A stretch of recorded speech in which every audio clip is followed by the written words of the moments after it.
It's got a wooden case, just like a really expensive wine bottle.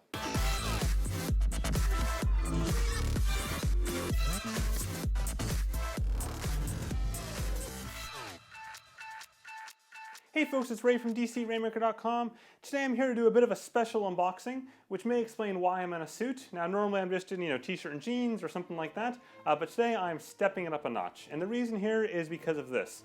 This is the most expensive wearable I've ever unboxed, and I felt that, if I'm gonna unbox a $1,500 watch, I need to be in something more than t-shirt and jeans. So I've got here a suit to unbox the Phoenix Chronos. Now there are 3 editions of the Phoenix Chronos. This is the most expensive one at $1,500. This is the titanium edition, and then there's also a steel and the steel with a leather band edition. We'll talk about those in a second.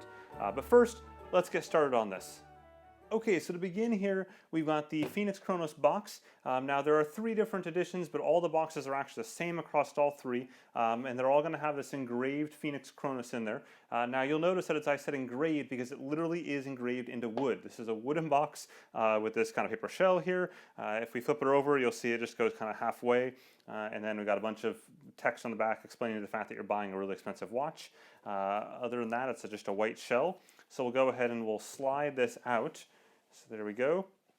Let's get that off the side there, and you can see now here is the wooden box. It says it's fashioned in Taiwan down in the corner there, which is where Garmin's factory is. So they're using that swanky fashioned language to try to separate themselves a little bit. So I'll move this actually out of the way here. Now the wooden box will slide open, so you'll see we'll go like this, and we have this little foam piece there that protects the watch right there. So here again is the Phoenix Chronos Titanium edition. Now this is, again, there's 3 different versions: titanium, steel, and then steel with the leather band. But this is titanium edition, the most expensive one. The boxes are all the same for all 3 though. So we'll go ahead and we'll take this watch out. So there we go. You can see that it actually had the precise button cutouts, the 3 there and the 2 up there for the different buttons. We got this little piece of foam insert in the middle here. Put that back inside for right now. And then we have the watch itself. And so you can see it's got an adjustable link band. So if you want to go ahead and remove some links, you'll have to do that to be able to make it fit right. It's not just going to like tighten or loosen depending on what you want, like kind of a lesser expensive watch would. It's got these standard 5 Phoenix buttons. So we can go to probably powered on here. There we go, that's powering on. And we'll go ahead and we'll come back to the powering on in a second. I'm going to put this off to the side and we'll talk about what else is in here. So we got this tray. This is like a hardened plastic tray, and then I got this really tough foam there. And then inside here we have, looks like this fell off, wherever that was from. But we've got the charging cable right here. So it's a little different than the previous charging cables. So in the past, the Phoenix ones had this kind of like thing that you put on the bottom of the watch and it clapped in place. This is a little more like the 735 XT, the 230, 235, and so on. And so it's a little bit different there than this, and this just simply locks in place right down there like that. So kind of straightforward. But again, we'll put that there. Then we've got this extra quick-on strap here. So the quick strap allows you to basically pop these off using this, and I'll do that in a moment there, to be able to use it for sport activity. And then finally we have this book, manual, Bible looking thing. So it's actually surprisingly thick. So let me just kind of move some stuff out of the way here. There we go. So we're making progress. I know there's lots of stuff on this table, but there better be for $1,500. And then in here is the manual. See if I can start ripping anything. Maybe. So we've got a little Phoenix Chronos book. This book is telling us all about basically clipping it in place for the charging cable, temperatures to use it from. This is good down to 100 meters in depth. And the operating range here is from -20 to 50 degrees Celsius or -4 to 122 degrees Fahrenheit. If you're above and below that, you're going to need something else. And then this is the big safety book. So actually, this is really more of a quick start manual. This is just a lot of safety stuff, not basically telling you don't rely on this to save your life. And that is that. That is kind of the straightforward version of what we got there. So let's talk about these bands right here. So let's fashion this back into something useful. Put that there, slide this over, and there we go. Okay, so the bands right now, the way this works is you got this little clippy thing right down there, and allows you to basically go ahead and go in here, and let's see if I can get it to pop out in one shot. Gotta do both of them on both sides. A little tricky here. There we go, got one out, and come on. Okay, so it took a little more effort than I expected the first time around, but no worries, it's the first time doing it on camera. And you can see now, what this would allow me to do is to take this extra band here if I wanted to, and to pop it in place using this little quick lever there. So this one's a little bit easier to put on and off compared to that one, just because of the way it's designed. And then it gets in place there, and it goes ahead and it locks. If I can get the clippy thing into it, come on. So at this point, it would be locked in place, allowing me to use this for sport. So speaking of things, I'm going to go and get this off so it doesn't look so ugly here, because we can't really have a half and half. Just to, before I get this all the way back on again, to talk about this, this is actually a really beefy clip here. It's really impressive, much more than usual. This is pretty hard and sturdy, and you've got this rubber in between it, so each link there in between it has this little bit of rubber that goes there on the other side of the brushed titanium. But it's actually kind of surprising. It's a fairly sturdy system. Like, you wouldn't, this is not going to be easy to break. Again, I hope not, but this is something that's a little bit more impressive than I envisioned. Okay, now that we got the thing all settled, what you see here is the default watch face on this edition.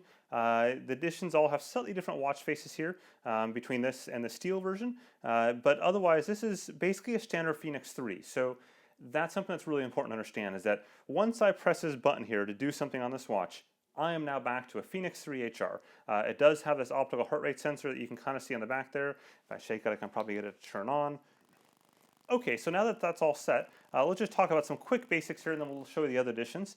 First of all, once you press these buttons, you're back to a standard Phoenix 3 HR.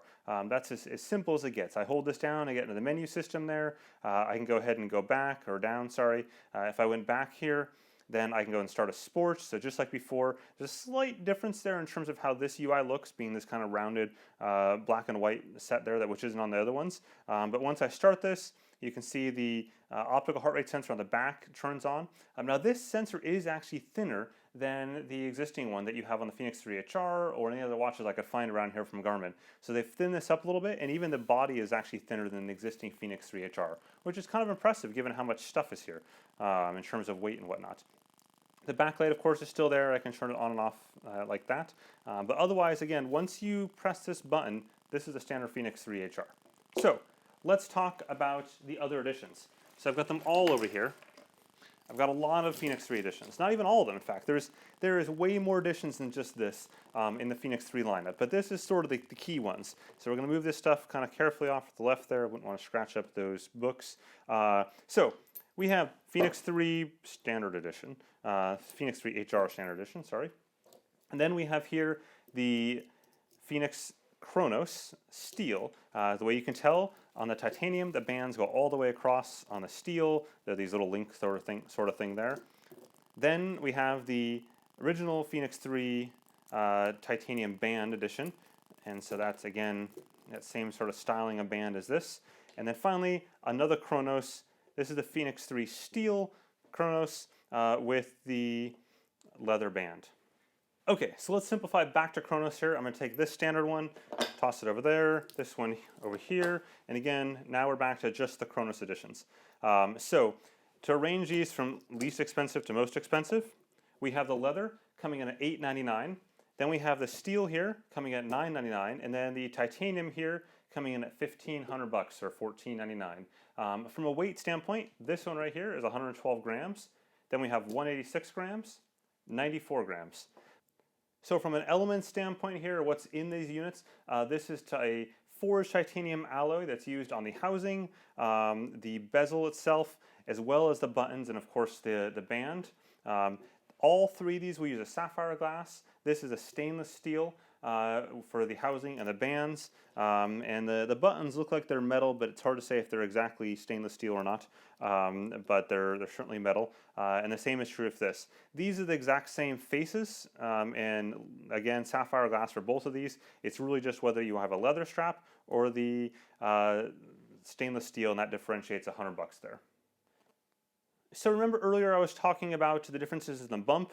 You can see how thin this bump is there. If you look at that and compare that to this now, you can see they're very, very, I mean, they're still very small, but if I get this just right at your angle, you can probably see that this is clearly a thicker bump than this, and then this watch is actually thicker than this in total, which is kind of unique. So I've got them both kind of flush right now, and this is definitely higher up than this was right there.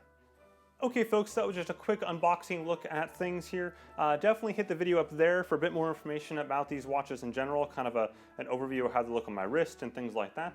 Availability here is Q3, so sometime in the next month or two basically for all these units. You know, as to whether or not you would want to buy one of these, it's definitely more a personal choice. For me, there's not a chance in hell I'm going to pay $1,500 for a sport watch that has a screen on it that in like 3 or 4 years you'll look at it and go, well, that's really not so classy anymore. That's why there's classical watches out there, and that's something that I personally, I'm not going to pay $1,500 for a watch anyway, so that's just kind of where I draw my line. But again, for other people are buying a $10,000 Apple Watch that, again, in a year or two, you're going to look at it and go, why would I have bought that with those sort of electronics in it? For me personally, I want electronics to be easily upgradable, especially for stuff like this that is going to become outdated really, really quickly. So with that, thanks for watching. Go and hit the like button down below or the subscribe button so you get new product announcement videos the second they come out. There's a ton, and I mean a ton of cool stuff coming out, especially over the next couple weeks. So do not want to be late on that. So go ahead and hit that subscribe button to get those as soon as you can. Thanks for watching.